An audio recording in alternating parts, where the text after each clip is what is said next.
राव नरेंद्र ने बीजेपी सरकार पर निशाना साधा है कि युवा और गरीब सबसे ज्यादा परेशान हैं। ये बात राव नरेंद्र ने कही। नीट परीक्षा पेपर लीक, बढ़ती महंगाई, बेरोजगारी, कानून व्यवस्था के मुद्दों को लेकर कांग्रेस ने जिला मुख्यालय जींद पर जोरदार प्रदर्शन किया। यहां उपायुक्त के माध्यम से राज्यपाल के नाम एक ज्ञापन सौंपा। प्रदर्शन में कांग्रेस के प्रदेश अध्यक्ष राम नरेंद्र सिंह और पूर्व केंद्रीय मंत्री चौधरी वीरेंद्र सिंह विशेष रूप से मौजूद रहे। यहां मीडिया से बातचीत करते हुए प्रदेश अध्यक्ष राम नरेंद्र सिंह ने कहा कि नीट पेपर लीक ने देश भर में लाखों विद्यार्थियों के भविष्य के साथ खिलवाड़ किया। उन्होंने आरोप लगाया कि 22 लाख छात्रों के साथ धोखा हुआ है और इस घटना से आहत होकर कई विद्यार्थियों ने आत्महत्या तक कर ली। कांग्रेस ने दोषियों के खिलाफ सख्त कार्रवाई और निष्पक्ष जांच की मांग की है।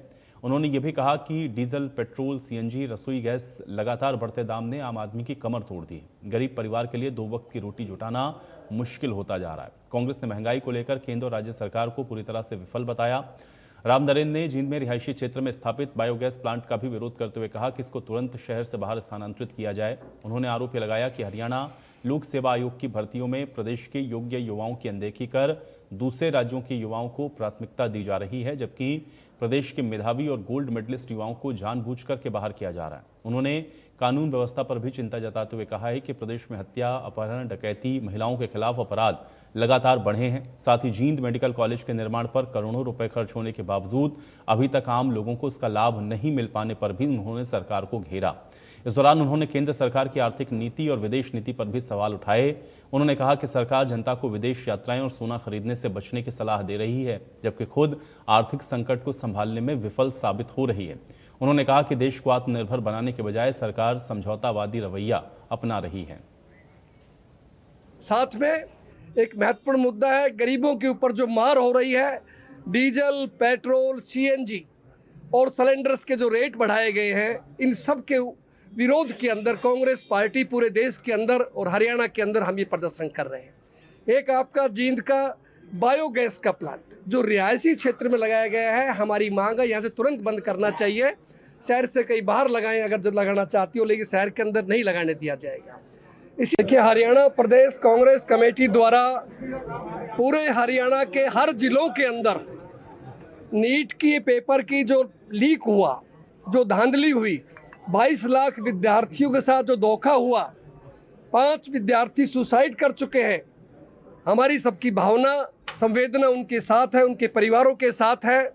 एक तो वो मुद्दा है नीट का सबसे बड़ा। इसी तरह से नौजवानों के साथ जो भारी धोखा हो रहा है, एचपीएससी के जो भर्तियां हरियाणा की बजाय बाहर के दूसरे राज्यों के जो भाजपा शासित राज्यों, वहाँ के नौजवानों को आकर हरियाणा में लगाया जा रहा है। और हमारे जो होनहार और गोल्ड मेडलिस्ट योग्य बच्चे, उनको जानबूझ करके फेल किया जा रहा है, उन पर भर्ती नहीं किया जा रहा। ये भी एक पॉइंट हमारा इस ज्ञापन में शामिल है। कानून व्यवस्था का दिवालिया निकल चुका है, बहन बेटी सुरक्षित नहीं है, सरेआम हत्या, अपहरण, डकैती, बलात्कार घटनाएं हो रही हैं, जो आप क्यों ज़्यादा जानते हैं पर मीडिया के साथी हमारे।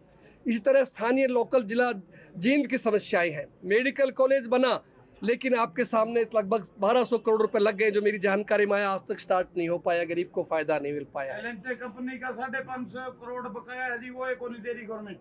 प्रधान जी ठीक बताया, एलएनटी के जो पैसे बकाया वो भी पैसे वापस नहीं मिल रहे। और यूनिवर्सिटीज के अंदर जो रणबीर सिंह के नाम से यूनिवर्सिटी यहाँ बनाई हुई है, उसमें आज तक पक्के प्रोफेसरों की भर्ती नहीं है। तो इस तरह से बहुत ही कई आवश्यक मुद्दे हमने यहाँ दिए हैं, जो माननीय जिला उपायुक्त के माध्यम से महामहिम राष्ट्रपति जी को जाएंगे। हमारी ये मांग है कांग्रेस पार्टी की तरफ से कि भारतीय जनता पार्टी द्वारा जो शासन चल रहा है हरियाणा का और केंद्र का, गरीब आदमी का दाल रोटी खाना मुश्किल हो गया है। इसलिए हम सभी जिलों के अंदर ये मांग कर रहे हैं कि तत्काल ऐसी सरकार को बर्खास्त करना चाहिए। सरकार के लायक